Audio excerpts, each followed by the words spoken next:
ओम नमः शिवाय। हर हर महादेव। माता पार्वती की जय। प्यारे भक्तगणों, आज आप सभी श्रवण करेंगे फाल्गुन कृष्ण शुक्ल प्रदोष की व्रत कथा। एक नगर में 3 मित्र रहते थे, राजकुमार, ब्राह्मण कुमार और तीसरा धनिक पुत्र। राजकुमार और ब्राह्मण कुमार विवाहित थे। धनिक पुत्र का विवाह हो गया था, लेकिन गौना शेष था। एक दिन तीनों मित्र स्त्रियों की चर्चा कर रहे थे। ब्राह्मण कुमार ने स्त्रियों की प्रशंसा करते हुए कहा, नारीहीन घर भूतों का डेरा होता है। धनिक पुत्र ने यह सुना तो तुरंत ही उसने अपनी पत्नी को लाने का निश्चय कर लिया। तब धनिक पुत्र के माता पिता ने समझाया कि अभी शुक्र देवता डूबे हुए हैं, ऐसे में बहू बेटियों को उनके घर से विदा करवा लाना शुभ नहीं माना जाता।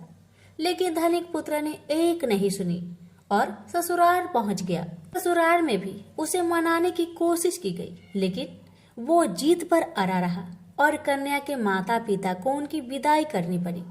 विदाई के बाद पति पत्नी शहर से निकले ही थे कि बैलगाड़ी का पहिया निकल गया और बैल की टांग टूट गई। दोनों को चोट लगी, लेकिन फिर भी वो चलते रहे। कुछ दूर जाने पर उनका पाला डाकुओं से पड़ा, जो उनका धन लूट ले गए। दोनों घर पहुंचे। वह धनिक पुत्र को सांप ने डस लिया। उसके पिता ने वैद्य को बुलाया तो वैद्य ने बताया कि वो 3 दिन में मर जाएगा। जब ब्राह्मण कुमार को यह खबर मिली तो वो धनिक पुत्र के घर पहुंचा और उसके माता पिता को शुक्ल प्रदोष व्रत करने की सलाह दी और कहा कि इसे पत्नी सहित वापस ससुराल भेज दो। धनिक ने ब्राह्मण कुमार की बात मानी और ससुराल पहुंच गया, जहां उसकी हालत ठीक होती गई। यानी शुक्ल प्रदोष महात्म्य से सभी घोर कष्ट दूर हो गए। इस दिन कथा सुने अथवा सुनाए तथा कथा समाप्ति के बाद हवन सामग्री मिलाकर 11 या 21 या 108 बार ओम ह्रीं क्लीं नमः शिवाय स्वाहा मंत्र से आहुति दे। उसके बाद शिव जी की आरती तथा प्रसाद वितरित करे। उसके बाद भोजन करे। कहा जाता है कि शुक्रवार को प्रदोष व्रत सौभाग्य और दाम्पत्य जीवन में सुख समृद्धि भर देता है। यही कारण है कि आज के प्रदोष व्रत का काफी खास माना जा रहा है। शुक्रवार के दिन पड़ने वाले इस प्रदोष से सुख समृद्धि मिलती है। प्रेम से बोलिए उमापति शंकर भगवान की जय।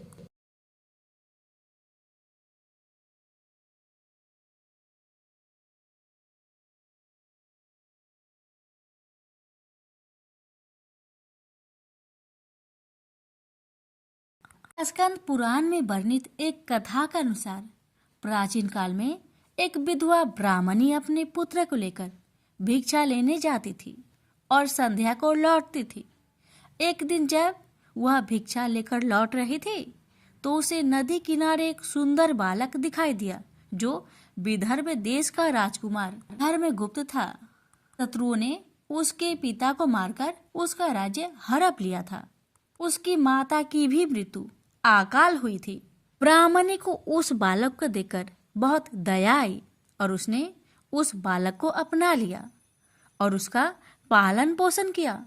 कुछ समय पश्चात ब्राह्मणी दोनों बालक के साथ देवयोग से देव मंदिर में गई। वहां उनकी भेंट ऋषि सांडल्य से हुई। ऋषि सांडल्य ने ब्राह्मणी को बताया कि जो बालक उन्हें मिला है वह विदर्भ देश का राजा का पुत्र है, जो युद्ध में मारे गए थे और उनकी माता को ग्रह ने अपना भोजन बना लिया था। ऋषि सांडल्य ने ब्राह्मणी को प्रदोष व्रत करने की सलाह दी। ऋषि आज्ञा से दोनों बालकों ने भी प्रदोष व्रत करना शुरू कर दिया। एक दिन दोनों बालक वन में घूम रहे थे, तभी उन्हें कुछ गंधर्व कन्याएं नजर आई। ब्राह्मण बालक तो घर लौट आया, किंतु राजकुमार धर्मगुप्त अंशुमति नाम की गंधर्व कन्या से बात करने लगे। गंधर्व कन्या और राजकुमार एक दूसरे पर मोहित हो गए। कन्या ने विवाह हेतु राजकुमार को अपने पिता से मिलवाने के लिए बुलवाया। दूसरे दिन जब वह पुनः गंधर्व कन्या से मिलने आया तो गंधर्व कन्या के पिता ने बताया कि वह विदर्भ देश का राजकुमार है।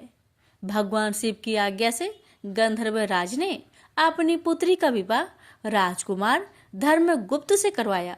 इसके बाद राजकुमार धर्मगुप्त ने गंधर्व सेना की सहायता से विदर्भ देश पर पुनः आधिपत्य प्राप्त किया।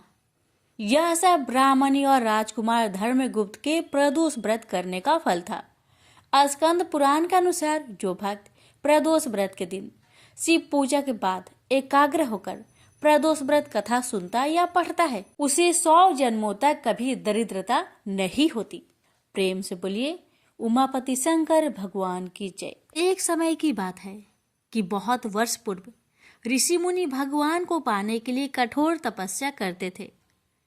यह तपस्या कैसी रहती थी?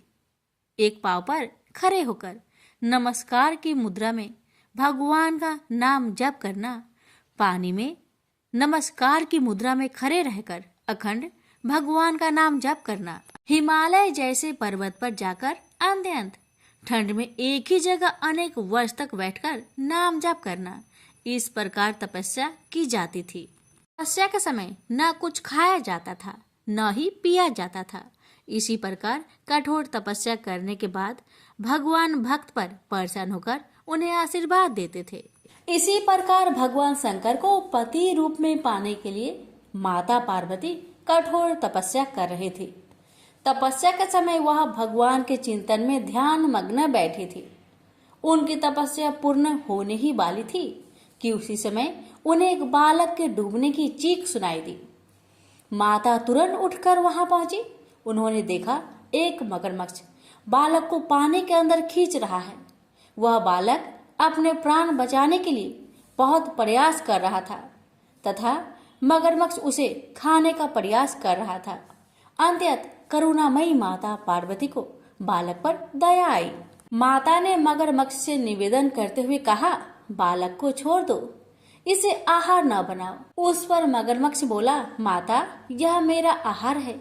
मुझे हर छठे दिन भूख मिटाने के लिए जो पहले मिलता है वह मेरा आहार होता है।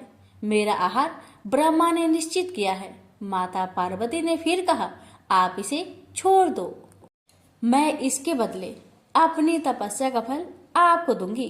पार्वती माता ने बालक के प्राणों की रक्षा के लिए अपनी कठोर तपस्या का फल दांव पर लगाया। मगरमच्छ ने भी उसे स्वीकार किया। पार्वती माता ने उसी समय संकल्प किया और अपनी पूरी तपस्या का फल उस मगरमच्छ को दे दिया।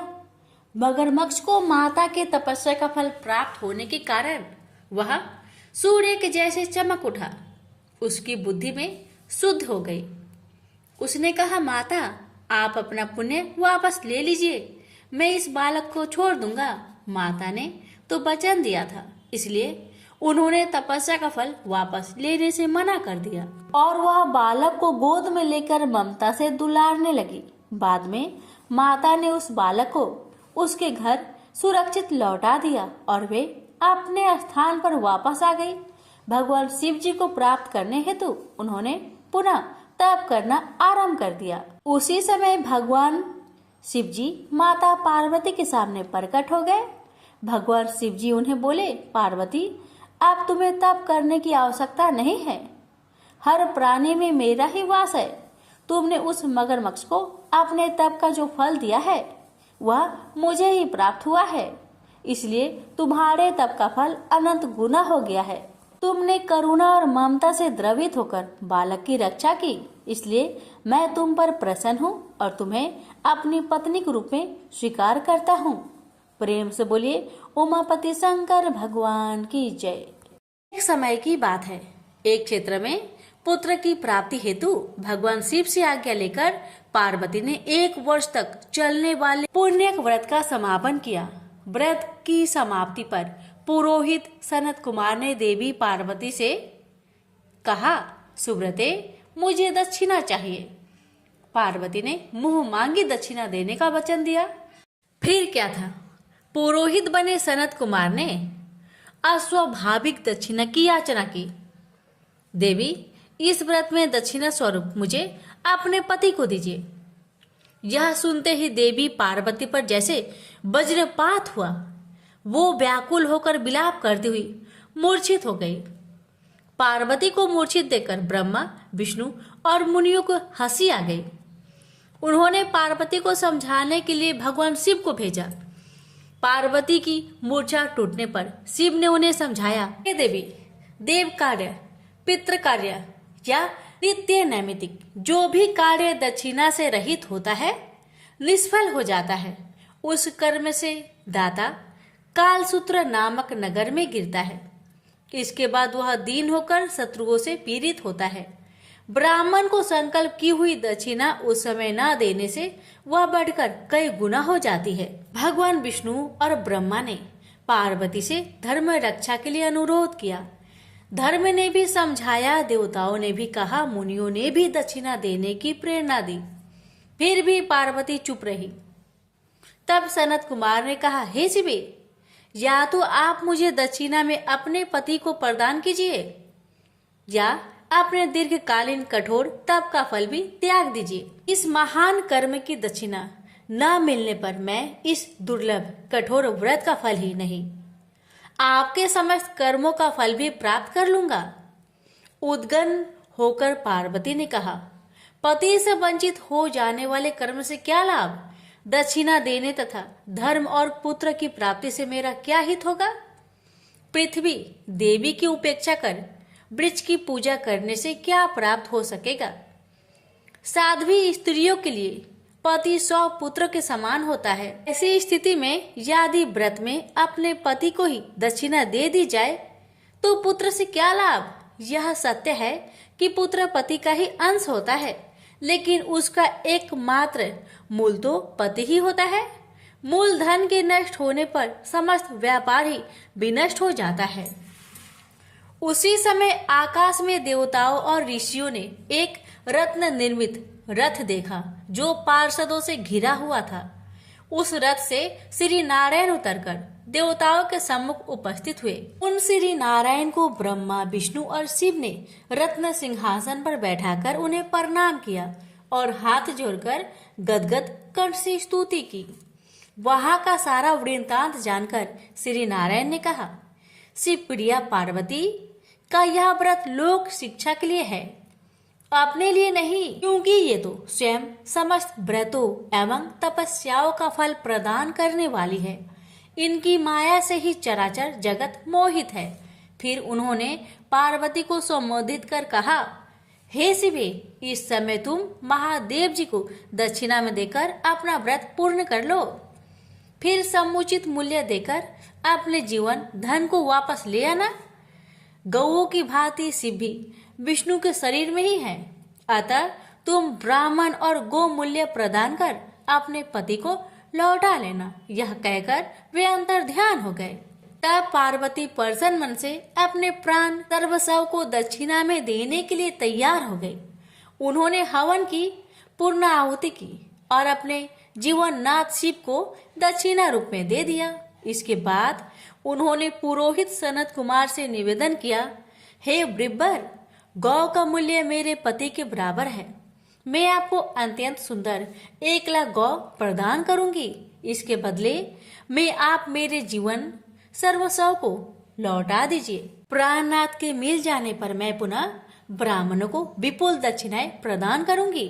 तब सनत कुमार ने पार्वती से कहा, हे देवी, मैं ब्राह्मण हूँ, मैं 1 लाख गौ लेकर क्या करूंगा?